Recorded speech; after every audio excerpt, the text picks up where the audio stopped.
ರಾಜ್ಯದ ಜನತೆಗೆ ನಮಸ್ಕಾರ. ಇಂದು ಕೃಷಿ ಸಚಿವ ಈ ಜಿಲ್ಲೆಯ ಒಟ್ಟು 3 ತಾಲೂಕಿನ ರೈತ ಬಾಂಧವರ ಖಾತೆಗೆ 41 ಕೋಟಿ ಬೆಳೆ ವಿಮೆ ಪರಿಹಾರವನ್ನು ಬಿಡುಗಡೆ ಮಾಡಿ ಈ ಜಿಲ್ಲೆಯ ರೈತರಿಗೆ ಒಂದು ಬಂಪರ್ ಗಿಫ್ಟ್ ಅನ್ನು ನೀಡಿದ್ದಾರೆ. ಹೌದು ಸ್ನೇಹಿತರೆ, ಈಗಾಗಲೇ ಈ ಜಿಲ್ಲೆಯ ರೈತ ಬಾಂಧವರ ಖಾತೆಗೆ 41 ಕೋಟಿ ರೂಪಾಯಿ ಬೆಳೆ ವಿಮೆ ಪರಿಹಾರ ಬಿಡುಗಡೆಯಾಗಿದೆ. ಹಾಗಾದರೆ ಯಾವೆಲ್ಲ ಬೆಳೆಗಳಿಗೆ ಬೆಳೆ ವಿಮೆ ಬಿಡುಗಡೆಯಾಗಿದೆ, ಎಷ್ಟು ಹಾಗೂ ಯಾವಾಗ ಪರಿಹಾರವನ್ನು ರೈತರ ಖಾತೆಗೆ ಜಮೆ ಮಾಡಲಾಗುತ್ತದೆ ಮತ್ತು ನಿಮ್ಮ ಖಾತೆಗೂ ಕೂಡ ಪರಿಹಾರ ಜಮೆಯಾಗಿದೆಯೋ ಅಥವಾ ಇಲ್ಲವೋ ಎಂಬುದರ ಸಂಪೂರ್ಣ ಮಾಹಿತಿಯನ್ನು ತಿಳಿಯಲು ಈ ಒಂದು ವಿಡಿಯೋವನ್ನು ಸಂಪೂರ್ಣವಾಗಿ ನೋಡಿ. ಅದಕ್ಕೂ ಮುಂಚೆ ಈ ಒಂದು ವಿಡಿಯೋವನ್ನು ಲೈಕ್, ಶೇರ್, ಸಬ್ಸ್ಕ್ರೈಬ್ ಮಾಡುವುದನ್ನು ಮರೆಯಬೇಡಿ.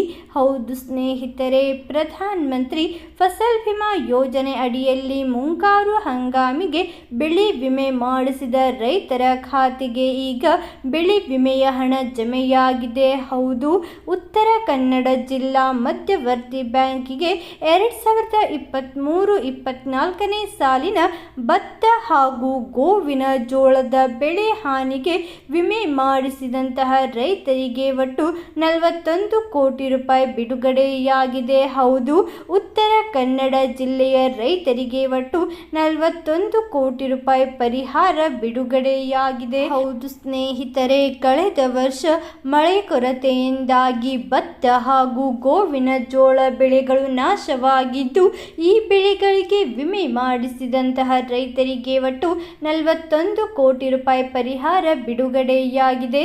ಹಾಗಾದರೆ ಯಾವ ಯಾವ ತಾಲೂಕಿಗೆ ಎಷ್ಟೆಷ್ಟು ಪರಿಹಾರ ಜಮೆ ಮಾಡಲಾಗಿದೆ ಎಂದರೆ, ಮೊದಲನೆಯದಾಗಿ ಯಲ್ಲಾಪುರ ತಾಲೂಕಿಗೆ 84,85,000 ರೂಪಾಯಿ ಪರಿಹಾರ ಬಿಡುಗಡೆಯಾಗಿದೆ ಹಾಗೂ ಮುಂಡಗೋಡ ತಾಲೂಕಿಗೆ 18,41,53,000 ರೂಪಾಯಿ ಬಿಡುಗಡೆಯಾಗಿದೆ. ಬನವಾಸಿ ತಾಲೂಕಿಗೆ 15,90,59,000 ರೂಪಾಯಿ ಪರಿಹಾರ ಈಗಾಗಲೇ ಸರ್ಕಾರ ಮಂಜೂರು ಮಾಡಿದೆ.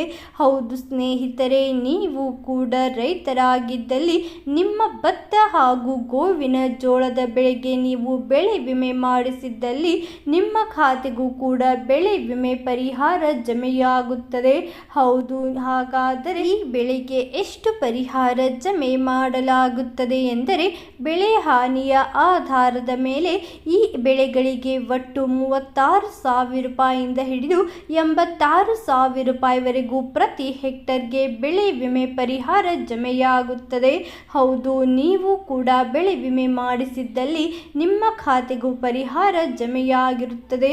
ಆದ ಕಾರಣ ಶೀಘ್ರವೇ ನಿಮ್ಮ ಖಾತೆಯನ್ನು ಚೆಕ್ ಮಾಡಿಕೊಂಡು ನಿಮ್ಮ ಖಾತೆಗೆ ಪರಿಹಾರ ಜಮೆಯಾಗಿದ್ದಲ್ಲಿ ಕಮೆಂಟ್ನಲ್ಲಿ ಎಸ್ ಎಂದು ಟೈಪ್ ಮಾಡಿ ಕಳುಹಿಸಿ. ಇವತ್ತಿಗೆ ಇಷ್ಟೇ ಸ್ನೇಹಿತರೆ. ಈ ಒಂದು ವಿಡಿಯೋ ಇಷ್ಟವಾದಲ್ಲಿ ಲೈಕ್ ಮಾಡಿ.